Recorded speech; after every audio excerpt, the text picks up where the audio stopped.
Hey guys, so Halloween is coming up very soon, so I decided to make a very quick tutorial to show you guys how to make this post-it note spider.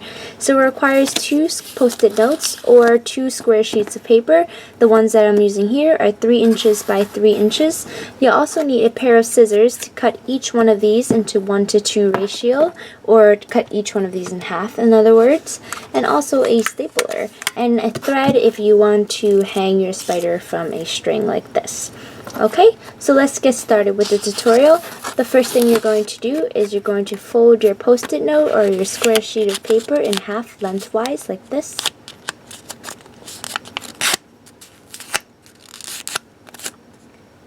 After that, you're just going to unfold, and using this horizontal crease that you just created, you're going to cut right along it to make a 1:2 ratio sheet of paper like that. And then you're just going to go ahead and repeat the same thing with this one over here. So again, fold it in half lengthwise.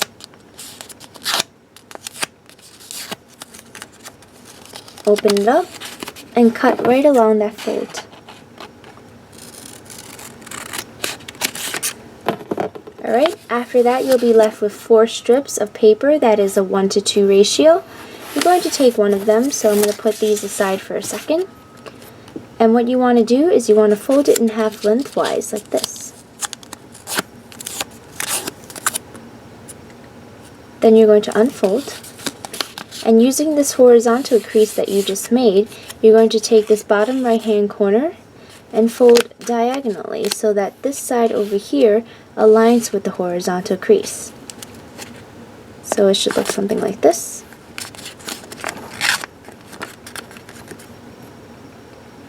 After that, you want to go ahead and repeat the same thing on this left side. So fold upwards and diagonally like this. Then you're going to take this bottom side over here and align it with the horizontal center crease. So fold it up and align it like so.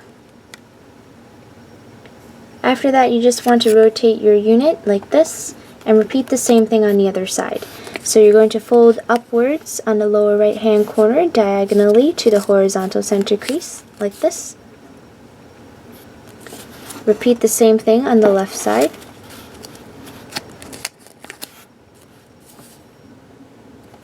Fold this bottom side upwards along the horizontal crease.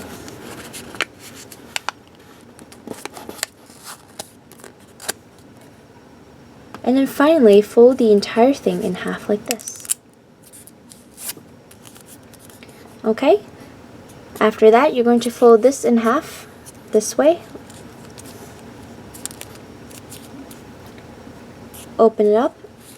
And now you notice that on one side, there is an opening, so you're able to open it up. And on the other side, it's closed. So you want to make sure that the closed side is facing up and the opening is facing down, and then you're going to place it aside for a second and repeat the exact same thing with the remaining 3 strips. So I'm going to fast forward in a bit and do this very quickly.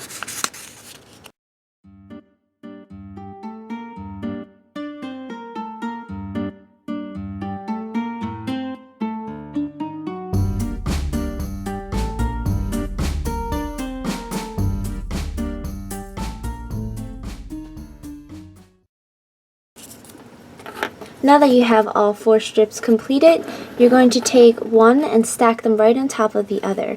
So again, the opening is going to be facing down or towards the table, and the closed part is going to be facing the front. Here's the 3rd one. And here's the 4th one. The next thing you want to do is you want to glue them all together or staple them or use a thread to tie all these units together right at the center. You can also use a rubber band if you want. So make sure you have everything stacked and that you're holding it tightly. Then you're going to take your stapler and go right at the center vertical crease. Make sure everything is centered. See that? And then staple it down. And when you release it, you'll notice that the stapler goes perfectly around the strip over here. And again, you can use a needle and thread as well if you feel more comfortable doing that. Any case, now what you want to do is you want to turn it to the side so that the 4 legs over here are pointing up and the 4 legs over here are pointing down. You're going to take the furthest 2 on the right side, so these 2 over here at the top and these 2 over here at the bottom, and pinch them like this and then fold it down. After that, you're going to take the top 2 over here and the top 2 in the bottom and do the exact same thing. Alright, so now you have something that looks sort of like a chromosome. And after that, you're going to turn it to the side so that this side is facing you. And now we're going to work on the legs. Again, you want to make sure that the open part is facing down and the closed parts are facing up. We're going to focus on this leg at the bottom right hand corner first, so I'm going to pry it apart a little bit so you guys can see. And now you notice the length of the leg is about, I don't know, an inch or so long. You want to kind of find a spot where it's about 3/4 of the way from the middle over here. So let's say it's around here. And then you're going to open it up like that. And then push downwards like this.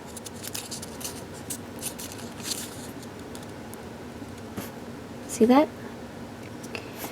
And here is the side view. And once you do that, what you want to do with your other hand, so my left hand over here, is to pinch it in half, like that. So here's another view of that. And once you pinch it, from the top, it should curve, kind of like a swan's head. And you can angle it inwards or outwards as much as you want. So now I'm going to angle it outwards a little bit, like that. And then flatten. And now the leg should look like this. So basically you're going to repeat the same thing with the remaining 3 legs over here. I like to make each additional leg higher than the one before.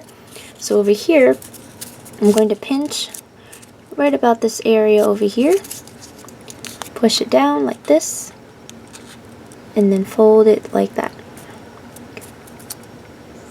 And so here's the second leg, and if you turn it around, you'll notice that the second leg over here is slightly higher than the first leg in the front. So then you're going to do the same thing to the third leg right behind the second leg. Crease it in like that. And from the front, this third leg is going to be higher than the second leg and also the first one.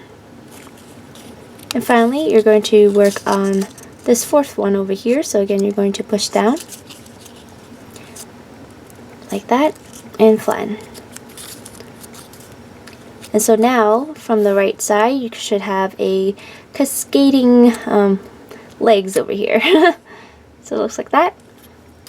And after that, you're just going to repeat the same thing on the left side. So again, you're going to take this first leg in the bottom left hand corner over here, pinch it about 3/4 of the way from the center or wherever you want, really. It's personal preference. Push it down like this, and then flatten with your other hand.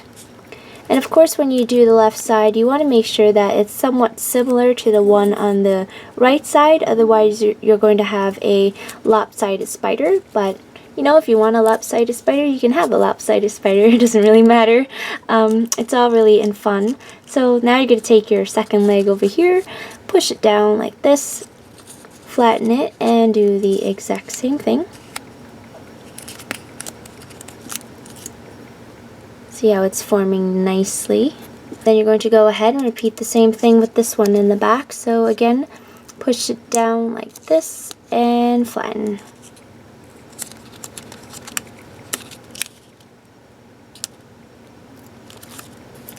And finally, here is this last leg in the far left over here. So fold it down and flatten, and angle it however you want, and then flatten. And so now your spider looks much more like a spider. Now if you used a stapler like I did, you'll notice that at the very tip over here, there's actually a slight opening right there where you can put a thread through. And that's what I did with this one over here. So I'm not going to show that on video because, you know, all you really have to do is put the thread in. So I want to thank you guys so much for watching this video. I hope you guys enjoy this like impromptu spider design. Please leave a comment below letting me know what you think, and also letting me know what you're going to be for Halloween. I hope everybody has a safe, happy Halloween. Eat lots of candy, give this video a thumbs up, and I will see you guys next time. Bye! So you're going to make sure everything is stacked perfectly at the center, and then staple everything together.